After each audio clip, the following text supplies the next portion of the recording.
এ বান্দা ঘুরতে ঘুরতে যাও, কোথায় যাও? কক্সবাজারে যাই, কুয়াকাটায় যাই, কত জায়গায় যাই। কেন যাও? সৌন্দর্য দেখতে, আল্লাহর নিয়ামত দেখতে। ওই কক্সবাজারের সৌন্দর্য কে দিছে? ওই কুয়াকাটার সৌন্দর্য কে দিছে? সুন্দরবনের সৌন্দর্য কে দিছে? হায় হায়, এত সুন্দর যে বানাইছে সে বলতেছে বান্দা তুই বলতেছিস আকাশ সুন্দর, তুই বলতেছিস সাগর সুন্দর, তুই বলছিস নদী সুন্দর, তুই বলছিস সুন্দরবন সুন্দর। আমি মাওলা স্বীকৃতি দিতেছি এই সুন্দরগুলো যে আমি বানাইলাম সেই মাওলা স্বীকৃতি দিচ্ছি সব থেকে সুন্দর তুই। লাকাদ খালাকনাল ইনসানা ফি আহসানি তাকওয়িম।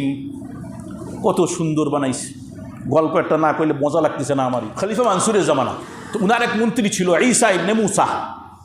উনি স্ত্রীর প্রশংসা করতেছেন, প্রশংসা করতে করতে হ্যাঁ তুমি খুব সুন্দরী, আর তোমার উপর সুন্দরী আর কেউ হতেই পারে নাই না সেই না। এখন স্ত্রী লজ্জাসুলভ দৃষ্টিতে বলতেছে যে না কি বলেন, আরও কত সুন্দর আছে দুনিয়াতে এই সেই। তা বলছে না তুমি এই চাঁদ থেকেও সুন্দর, এই চাঁদ থেকেও সুন্দর। তো স্ত্রী বলছে অসম্ভব, চাঁদ থেকে সুন্দর হয় কেউ? তিনি বলছেন হ্যাঁ তুমি চাঁদ থেকেও সুন্দর, তুমি যদি চাঁদ থেকে সুন্দর না হও তুমি তালাক। কারি গড়ায় রয়েছে না। এখন স্ত্রী আমাদের মতন তো আর মূর্খ স্ত্রী না, তারাও সব শিক্ষিত ছিল, শিক্ষিতা ছিল, দৌড়ায় পর্দার আড়ালে চলে গেছে, কাম সেরে আলাইছে। মানে চাঁদ থেকে সুন্দর তো আর মানুষ হতে পারে না। তো আপনি যে কথা বলছেন ওর দ্বারা আমার উপরে তালাক পড়ে গেছে। এখন ভালোবাসার পাগলামিতে কইতে ফেলাইছে, বিপদে পড়ে গেছে। এখন ঈসা ইবনে মুসা পেরেশান হয়ে গেছে, সারা রাত টেনশন, দৌড়ায় চলে গেছে খলিফা মানসুরের দরবারে। হুজুর বিপদে পড়ে গেছি। কী হয়েছে? আপনার বৌমারে তো তালাক দিয়ে লাইছি। সর্বনাশ করছো কি? এই ঘটনা। এই কথা কইছো? আচ্ছা ঠিক আছে, তো আলেমদেরকে ডাকি। পুরা এলাকার যত আলেম আছে সব ডাকছে, মজলিসে বসাইছে। এই মিয়া ফতোয়া দাও যে মিয়া একজন তো কী করছে, বউরে বলছে তুমি যদি চাঁদের থেকে সুন্দর না হও তুমি তালাক। তা এখন কি তালাক হবে কিনা? আর সব মৌলবী সাহেব তো স্বাভাবিক, চাঁদ তো সুন্দর, চাঁদের উপরে আর সুন্দর কী বা আছে, তো ঠিক আছে সব তালাক হয়ে গেছে হুজুর, কিছু করার নেই। সবাই একই মশলা, সবাই একমত। এক মৌলবী সাহেব আবু হানিফা রহমাতুল্লাহ ছাত্র বলা হয় তাকে। আমরা যে মাযহাবের অনুসারী আবু হানিফা, হানাফি মাযহাব, এই আবু হানিফা রহমাতুল্লাহ একজন ছাত্র। তার কথা বলা হয় যে উনি বসা, উনি আর কোনো কথা বলতেছেন না। তো খলিফার নজর গেছে কি ব্যাপার, সবাই করতেছে তালাক হয়ে গেছে, আপনি চুপ করে বসে আছেন কেন? আমার তো মত একটু ভিন্ন, এত বড় বড় হুজুররা যখন ফতোয়া দিয়ে ফেলাইছে এর উপরে তো আর কথা বলা যায় না। ফতোয়ার কিছু আদব আছে। বড় মুফতি সাহেব কথা বললে ছোটো মুফতির কথা বলা যায় না। হ্যাঁ যদি মনে হয় ভুল তো এই ভুলটা শুধরাই দিতে হবে, নিয়ম আছে কিছু, ওটা এখন বলা আলোচনা করার সময় নেই।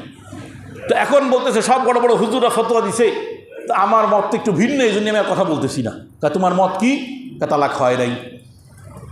তালাক হয় নাই। তালাক হয় নাই কেন?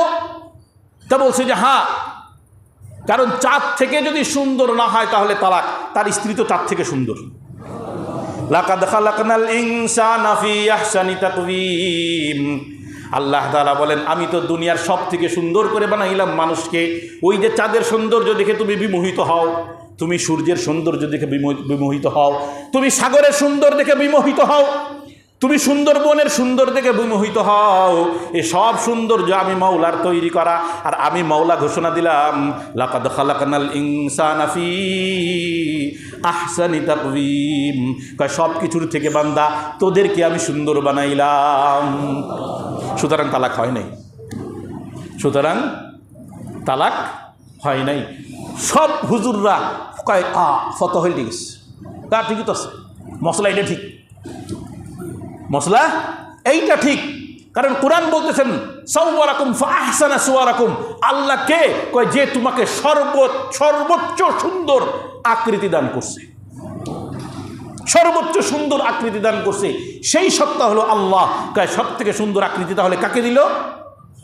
মানুষকে দিল। কালো যে সেও সুন্দর, সাদা যে সেও সুন্দর। Please subscribe now if Hassan